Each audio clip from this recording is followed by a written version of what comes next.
So I was visiting my mom in Palm Springs, and they had a festival in town called the IBC, the International Bear Conference. So I like animals. I love bears. Turns out I'm the bear. A daddy bear, to be specific. A bottom daddy bear, to be very specific. Says what he wants, but he's ever contradicted. He's a man of conviction, but he's never been convicted.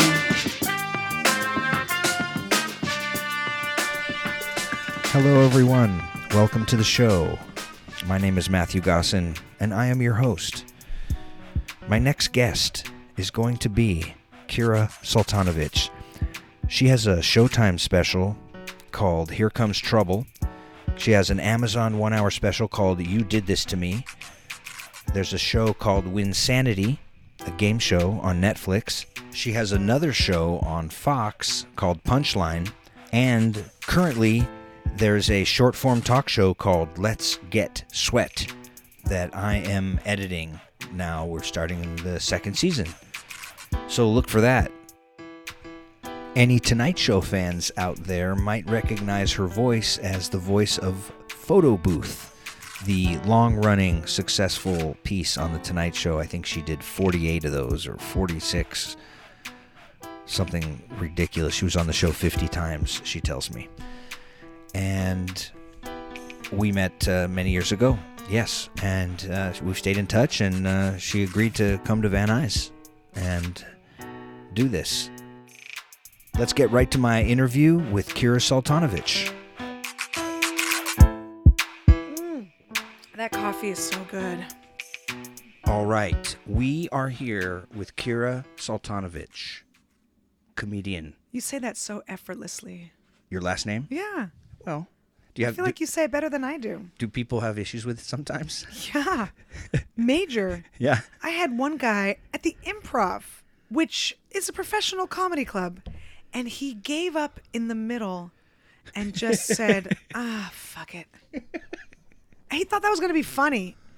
And I don't care, honestly. I'm an adult. Sure. I've dealt with it my entire life. But for some reason, I laid into him so hard. You're like, are you kidding me, buddy? What'd you say? It wasn't even the fact that he messed it up, because messing up someone's last name, I mean, you could mess up your last name. Sure. I get Goosen. Yeah, I mean, sure, right? But it was the fact that he said, who the fuck cares? Wow.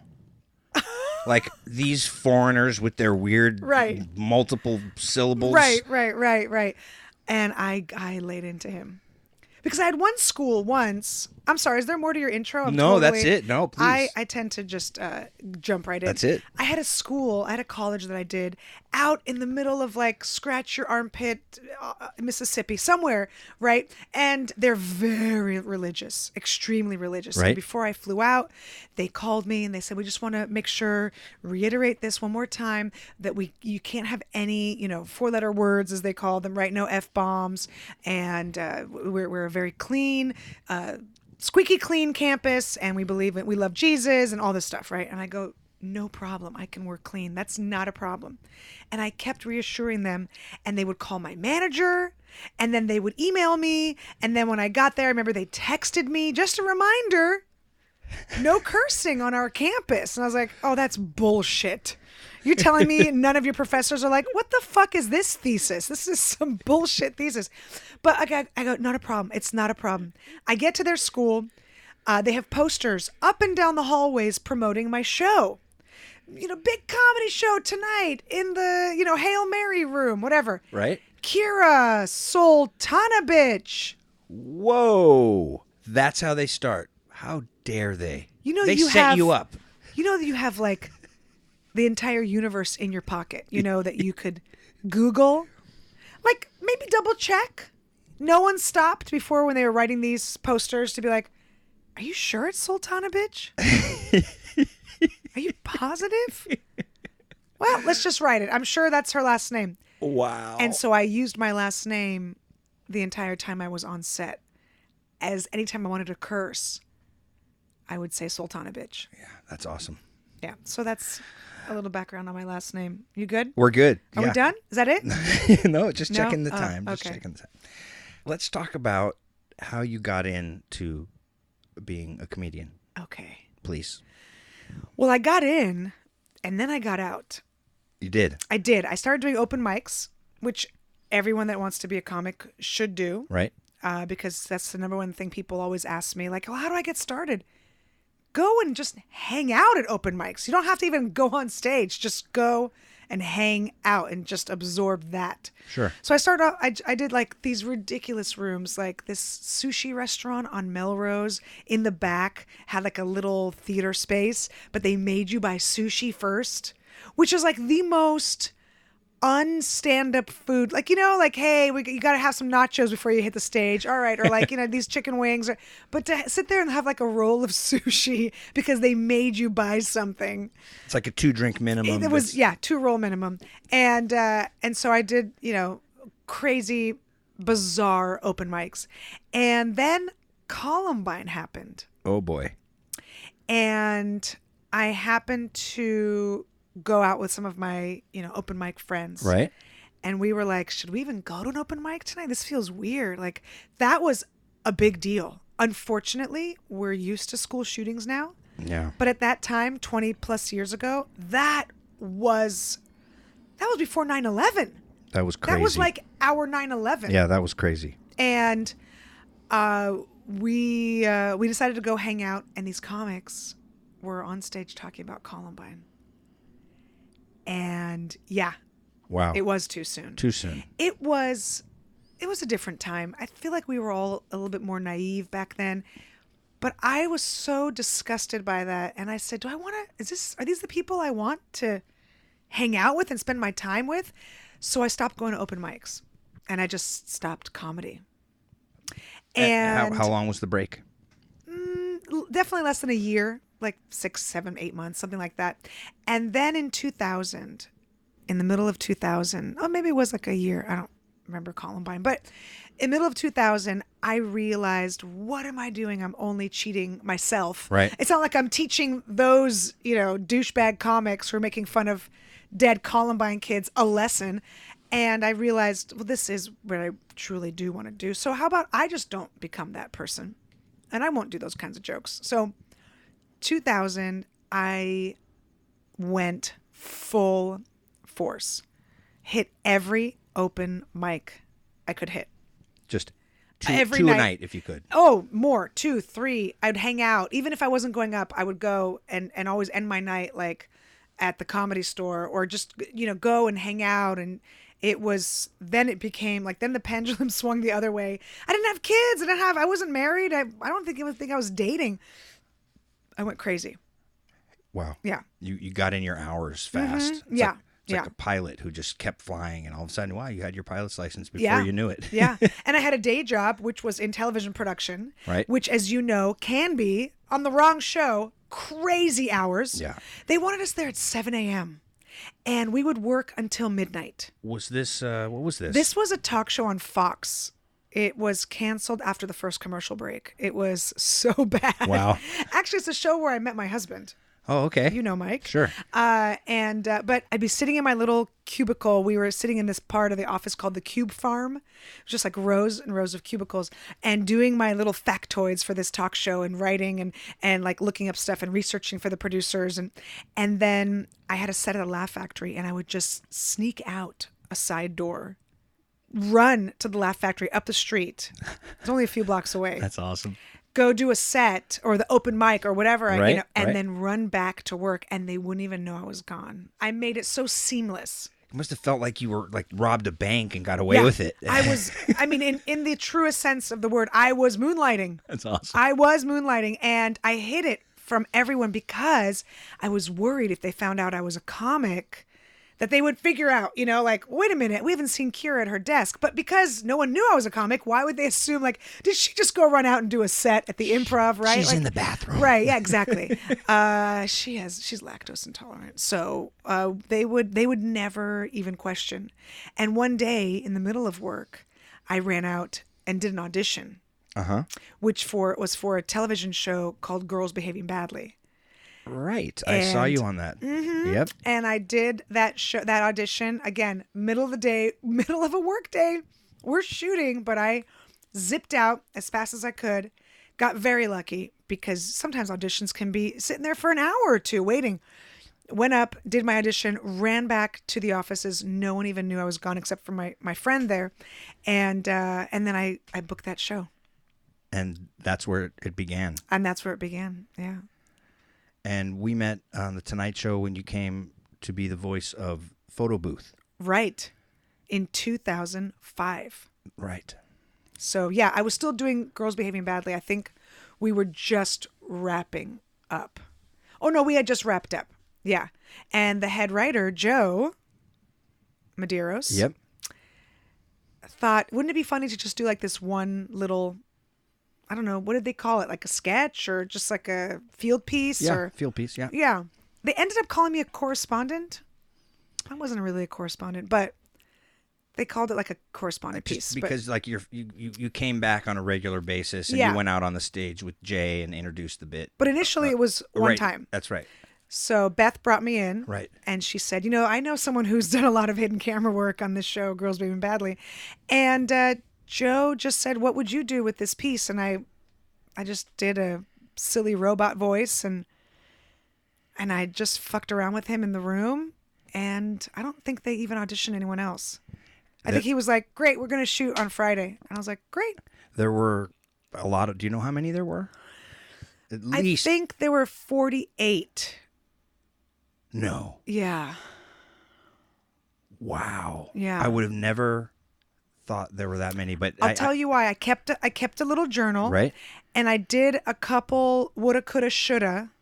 Right. And so that was 2 of those. And I was on, I think, 50 times. Okay, so So I'm 48. Yeah. I think. Yeah. But I also might have also journaled the couple times I did like random sketch stuff, but like you couldn't see me, like I was a voice for a thing, or I did a lot of voices for them. Right. I would come in and just be like Siri for a sketch. That's or, right, that's you right. know, just some weird random stuff. So that might be in it. So anywhere between 45 and 48. Wow. Yeah, Yeah. I cut all of those. You did. Yeah. So I went through hours and hours and hours of photo booth footage. Yes. And you hate my voice. No, it's good. I find myself saying, please take off your hat. You used to do, it was very good. Well, just to give a little bit of, behind the scenes inside Hollywood, inside the actor studio. Yes. I love Beth. I'll just start by saying that. I owe her a lot. Sure. She really fought for me also to be on when the Tonight Show went to the Jay Leno show. Right.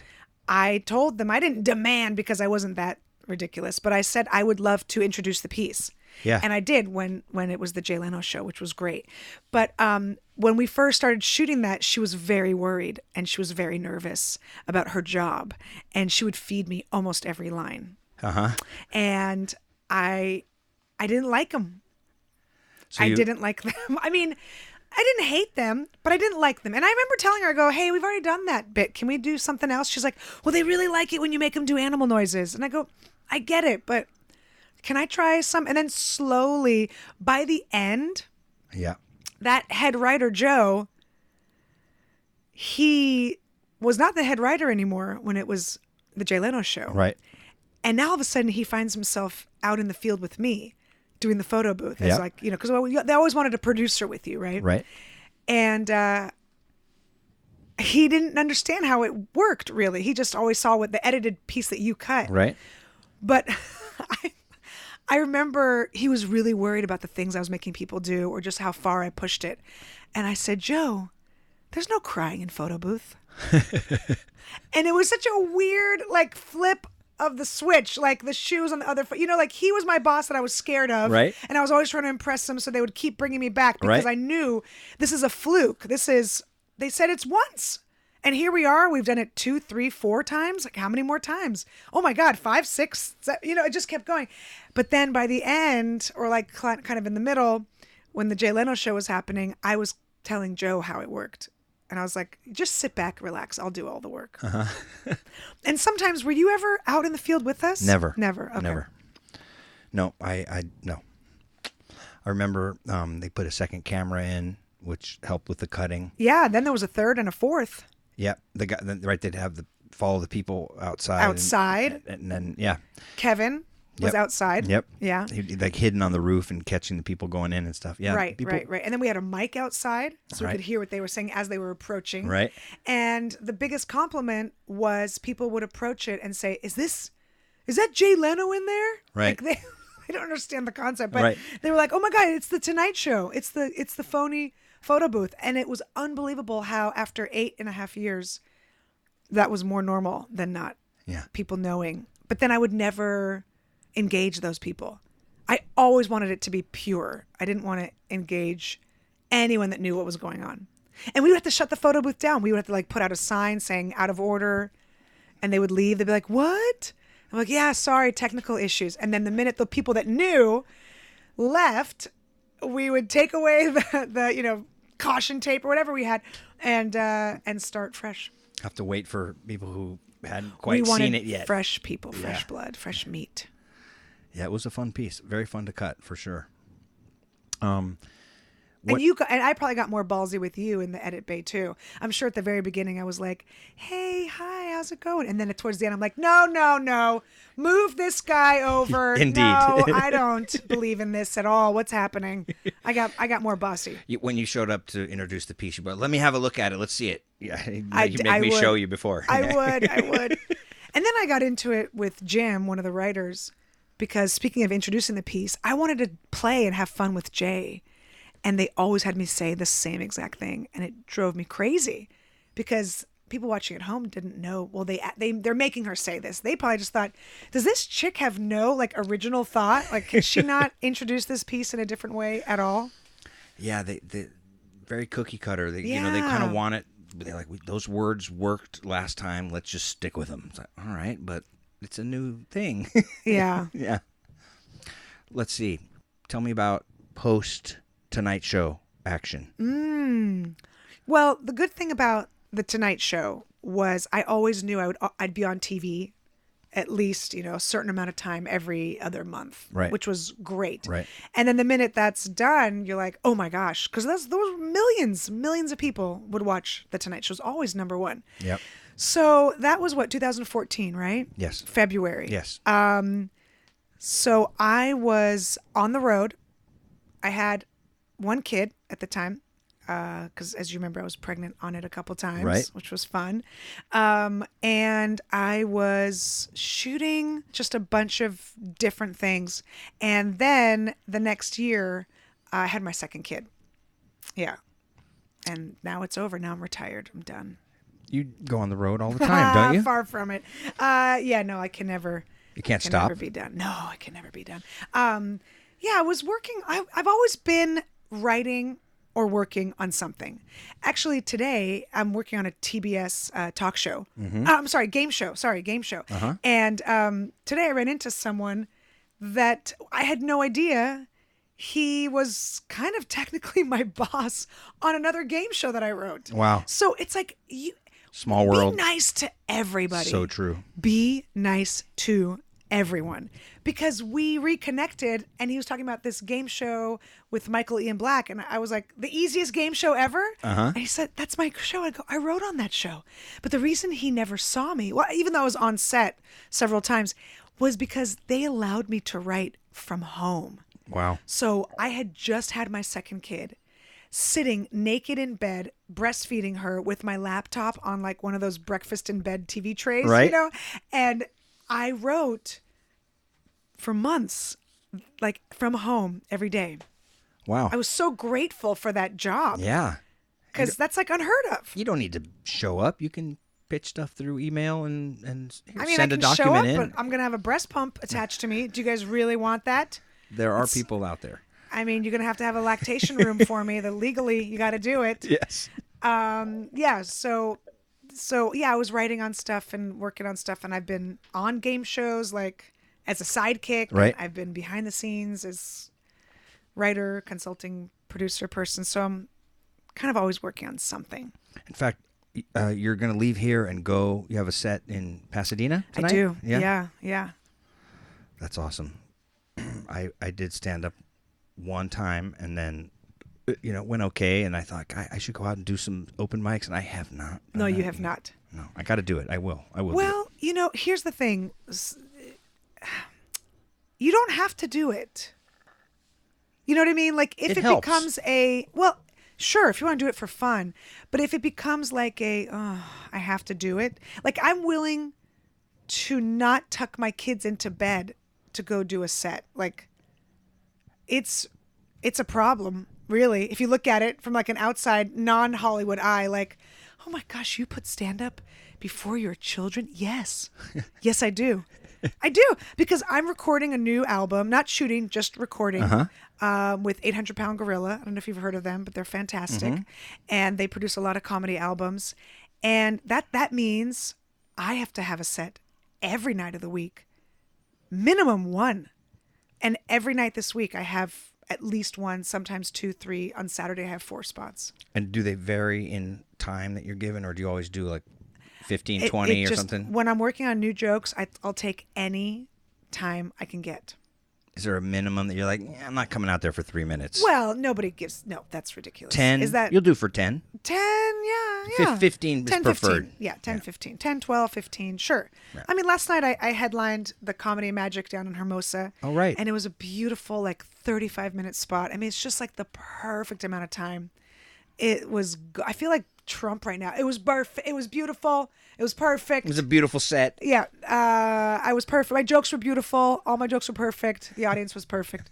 But it was just, I tried out all the new stuff, even the things that I was really nervous and unsure about. And they all flew pretty well? Yeah. Yeah, one of them was like, yikes, got to work on that. Okay. Just keep doing it. Just keep doing it. Yeah. You don't want to try it here, do you? I'll try it. It's about how it's part of a larger chunk, which is under the umbrella of guys are so lucky. Guys are so lucky. And I do like a bit about guys get to have a dad bod. Right? Like, yeah. Oh, yeah. You didn't do anything. You didn't earn that? No, that's neglect. That's all that is. That's just extra cookies. And so I talk about that. That's not, I'm not going to get into detail. But then the other thing is guys are lucky because you guys can have a fetish. That no woman I know, not one woman has a fetish. And then I ask people, like guys in the audience, and some guy says butt and some guy says legs, whatever. And I go, see how lucky you are? You know what your fetish is. We don't. What's my okay? Be nice to your mom. That's my fetish. Please, be nice to. Be. Have a job. Keep a job. And then I talk about how one guy when I was dating, he goes, "Hey, just want to give you a heads up, but I have a foot fetish." And it's like a heads up that you're a psychopath. Who the hell has a foot? That's like the most disgusting, bizarre, alien part of our body. What? Yeah, it's weird. There's like one nail that never grows. You just paint skin, and another pinky toe that's always hiding underneath the big toe. Like, it's a bizarre. Like, why is that the thing you're into? That's your problem. Don't share it with me. I don't.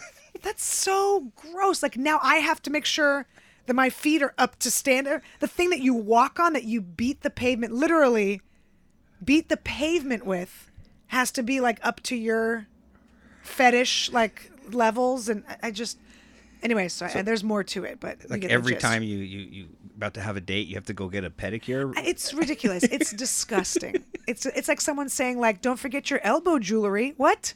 That's not even what are you doing? Like, be a human. Anyways, there's more to it, but you get the idea. Yes, it works. That's funny. It's a funny bit, but it needs a lot. It needs more. I like it. Thanks. Yeah. I want to ask you a question. Okay, please. How do you like doing a podcast? So far, so good. I mean, people come to me. I get to sit out here in my little edit bay and put some music on and just send it out. It's pretty cool. Yeah. Can you call this your cave? Is it a man cave? It is. It's kind of not. Yeah. Because I mean, you're not like, it doesn't have, like a keg in it. Like it's more work. It's my work hole. Yeah. It's your work hole. Oh my God. Another fetish for men. Anyways. Way to bring it around. I know. I like to do callbacks.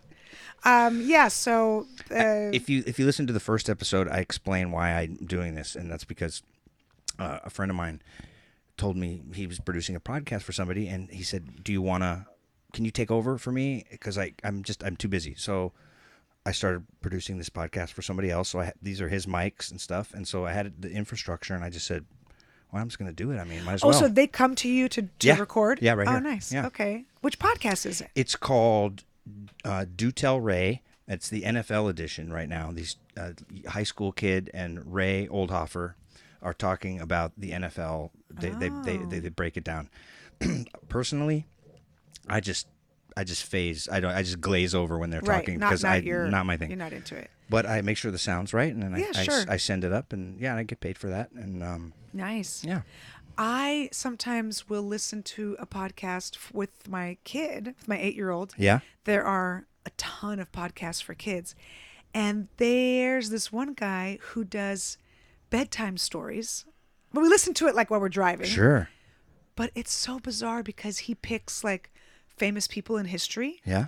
So he'll do like Harriet Tubman bedtime story. And wow. It's like, please, like, what are you doing? Like, thank God we don't listen to this at night. You know what I mean? Like, all right, so slavery was a big sour subject for our country. Night night, like sweet sleep tight. Like it's so. I mean, it's great, right, to talk to kids about, really historic, important figures in our country's past, and it's present also, but a lot of the past, but also like.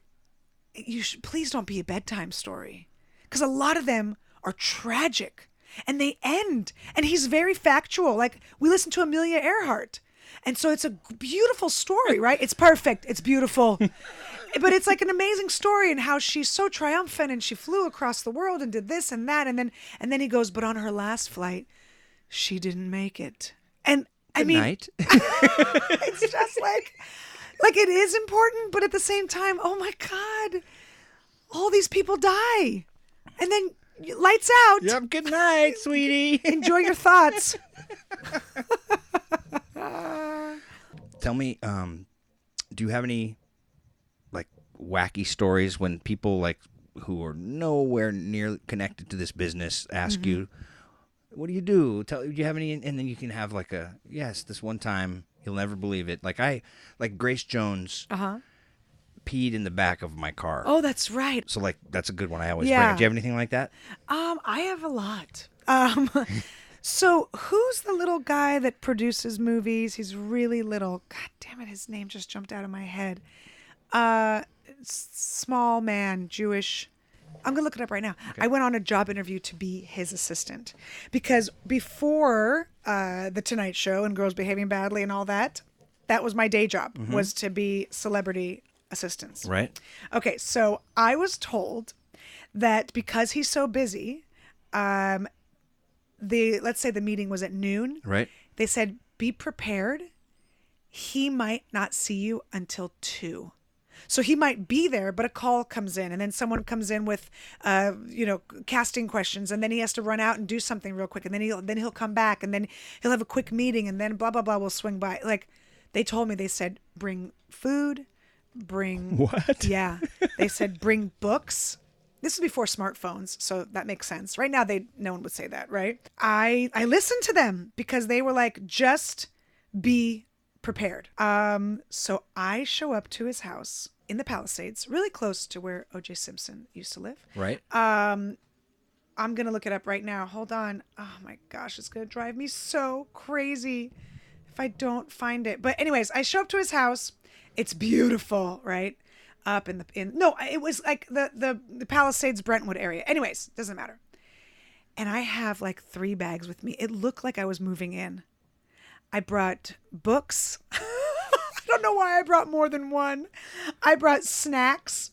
I brought like so much stuff. I'm an absolute idiot. A pillow. I really, truly did. I was out of control. I don't know what I was thinking. He opens the door, and I literally have like Tupperware with food. I brought like a blanket. Like, I didn't know. They told me, come prepared. Yeah. And I show up with all these bags, and he's like, what are all these bags? This house looked like artwork. I had never seen anything like this house before in my life. And since it was, the walls were round. You know what I mean? It was just incredible. And I come in so schlubby. Like, I was dressed up to what I thought was dressed up. But they smelled rich. They looked rich. Like it was his wife was there. Yeah. And he's like, what are you carrying? And I go, they told me to bring food. So I have like some sandwiches and I have some fruit, cut up apples. And then they said, you might take a while. So I have like a lot of books and this is my, I don't know if I brought my laptop, but whatever. I brought so much stuff. And he goes, well, I'm here. I'm ready for the interview. I go, oh God. I said, well, I can go put this back in my car. He's like, it's fine. Just come sit down. I was like, Jesus. So I sit down and he starts asking me about like, you know, what I do. Again, I don't tell him I'm a stand-up because I'm worried people are going to think, well, she can't do her job if she's busy, you know, doing other shit. So I just start like putting my foot deeper and deeper. It's amazing that I can even talk. My foot is so far in my mouth. He's asking me my favorite movies and I'm literally like, well, I'm thinking like, wait, I didn't even look up what movies he produced. And I go, well, Splash was great. I'm naming movies from like 20 years ago. I was like, well, you know, E.T. was a real tearjerker. Like, I can't think of anything current. Wow. And just every answer is the wrong answer. And finally, his wife was like, so what are your, like I was going to be her assistant too. So it was going to be both of them. And she was like, so what are some of your, you know, what are you passionate about? Like, what do you like to do? Jerry Bruckheimer. Thank God. You know, what are you passionate about? And I was like, I didn't want to say stand up because I was worried. I just started making stuff up, like things that I don't do, have never done. Like, why couldn't I lie about something that at least I had a little bit of experience with? You're like, I'm going to impress them. I was like, I can quilt. Oh, really? You can? What kind of, you know, it was like, what kind of stitching do you use? Oh, God. It's a three-quarter length. Like, I didn't know what to say. Like, I was digging the biggest hole for all of my bags and me to fit in. And it was a really quick interview. It was. He was like, thank you. He was like, just get it. Like, he looked at me, like, just shook his head. And by the way, this was my third interview. My first two were with his assistant and then the head assistant. Like, they vetted me. Wow. And I killed with them. We were joking. We were having a good time. I didn't have snacks with me. I didn't have any books. I didn't have a change of clothes. I was just a human. Like, I just walked in laughing. They loved me. They're like, all right, we think you're ready. This was the third interview. So he's expecting someone who is going to come in polished and, you know. He immediately got on the phone to his head assistant and was like, what the hell? I mean, did you tell her to bring snacks? And I'm sure they were like, what? Snacks? What a weirdo. They totally told me to bring snacks. Anyways, that was Jerry Bruckheimer. And then I had a interview to be another assistant to a big producer who also, I forgot his name, but he wasn't as big as Bruckheimer. I should have known Jerry Bruckheimer. And again, lived up in, these are the hills of like Laurel Canyon, Mulholland. And rang the outside gate, right? A little phone there, the outside gate. And he goes, okay, I'm going to open the gate, but just be careful. Before he could even say careful, 2 Dobermans that were cast from like every spy film or every Russian mafia attack dogs came up around the corner and just, it was like slow motion. I was watching their jaws and like their foamy mouths. Oh my God. And they're running and they're huge. They were like Terry Crews, if Terry Crews was a dog, like just muscle, just full abs. Like I'd never seen a dog with abs before. And they ruff. And I had Dobermans as a kid, but I had Russian Soviet Dobermans who were fat and lazy and just scratched their nuts all day. And they wouldn't defend you from anything. And unless like a pizza attacked you, and then they would fuck that pizza up. But that's it. I mean, I was going to run. I was going to turn and just run because they were doing their job. Yeah. I was scared out of my mind. And this guy blew some crazy, like evil whistle, you know, that only the dogs could hear. And they stopped in their tracks. I mean, it was from a movie. Wow. And then he was like, sorry, I was about to warn you. And I mean, they were the worst. And then they had the worst names. It was like Mussolini, Adolf. You two are too much.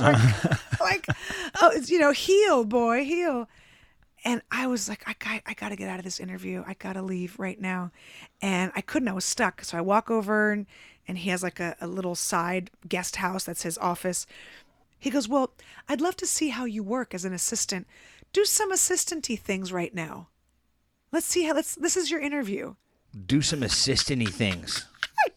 I can't make this up. Wow. And I was like, coffee? I go, I would love to. Now, I really needed these jobs. Like, I was very hungry. And so I was like, I please let me know what you'd like. He goes, well, no, I like a take charge kind of gal. I go, well, I'd love to give me some direction. Like, do you want me to make a phone call and confirm a reservation at a restaurant? Like, what do you need me to do? And he's like, it's not going to work out. So I almost got mauled to death. And now you want me just to like make up some duties? Just Wow. lunatics. This city can be just crazy. Those are the stories that happen to almost, everyone in their first few years of LA. If that's happening to you after 20 years in LA, it's you. Like it's something you're doing because that shouldn't be happening to you. They prey on the new and the naive and the gullible. Is it possible that second producer was hoping for you to make a pass at him in some way? Well, maybe. What's interesting is that he had his current assistant there. Because if that would have happened to me and no one was there, I probably would have jumped ship. Wow. Yeah. Wow. I would have at least, and I did get out early, like I was like, all right, well, yeah, I guess it's not for me. And I kind of backed out of the room and just ran to my car. I ran, when I tell you, across his property because I assumed the dogs would be back. Oh my God. It's so demeaning when you leave a job interview that you've already been told you're not getting this and now you're running for your life like across like an acre. It's just crazy. Shall we talk about the current project Yeah. that you're working on? Yeah. About sweating? Yes. Yeah. Let's Currently, get sweat. right now in your work hole. We're sweating now in the work hole, aren't we? I love it. Yeah. So I was driving to a gig in Santa Cruz. Yeah. And I was like, what is my show? Like, what is my show? Because people ask you that all the time. What's the Kira show? What is it? What's like the show that you want to do? And, you pitch the sitcoms, right? Because that's what you're supposed to pitch, right? You pitch like, oh, my family's crazy, right? Oh, we're immigrants. Isn't that nuts?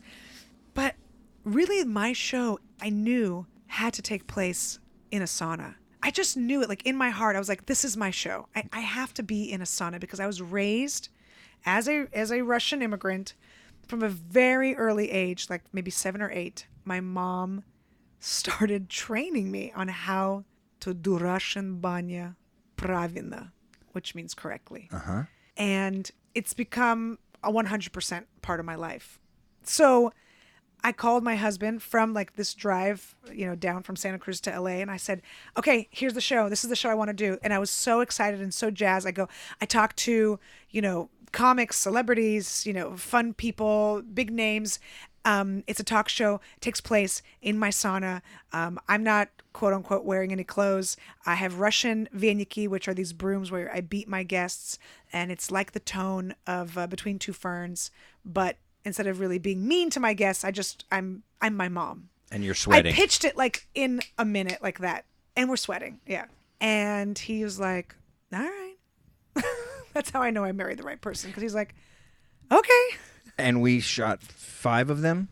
We have 5 episodes. Yeah. Yeah. And we're going to shoot 6 more. Excellent. And you are our star editor. Yes, I am. And it's fun. I mean, it's hard work, but it's not. They're short. They're like 4 minutes, right? Yep. Maybe a little less. But I'm doing I'm doing a lot around it.